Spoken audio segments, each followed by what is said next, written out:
Okay, let's talk about deleting materials from Creo models using a table in Excel. So I've got these are the materials that I've been kind of playing with, and they've been kind of loaded into these models in various states. So the first thing I want to do is I want to just kind of get a report of what is out there. So we'll do MATL. Let's see, get, and we'll use the material get function. I'll actually create a table first so that we have something to write to. Current materials. Put this on Wow tab.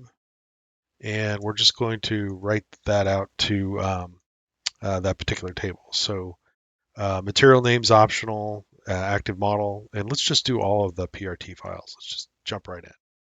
So I'm going to go ahead and press the do it button, and we're just getting a report of what is currently set out there, or what's currently there.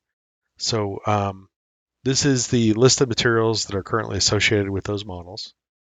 And some of these have multiple materials. For example, this basket part has 4 different materials in it. So I'm going to pause this for a second and or pause those commands. And now let's say we want to go in and delete specific materials. So we're going to come in and we're going to say MATL, delete. We're going to use a table reference. And I'm going to just insert a table reference to cur MATLS. And we're going to modify that table manually. So what I'm going to do is I'm going to remove these top 3 items here. And let's go ahead and keep keep those. So everything that I'm kind of removing from the list is going to stay within each of these models. And these are the things we're going to delete. Now, we know that this will work because this requires item name and also material name. So this is item name and material name. Those columns are there, so this operation will work. And then I'm just going to put in a regenerate function just to make sure that we have everything regenerated. And I'm going to use that same table. So the models that we're modifying, we're also going to regenerate.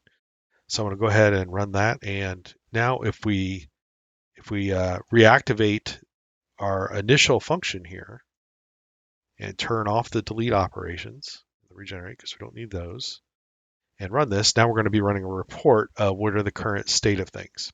So you can see here that our basket, we did remove one of those materials, and these other items that have been found, they have had their materials removed also. So it is a quite powerful function to use, and you can actually tie this in with like Power Query or referencing external CSV files to kind of really do some cool stuff relative to automating the removal of materials and also the replacing and updating. Just a neat set of functionality overall.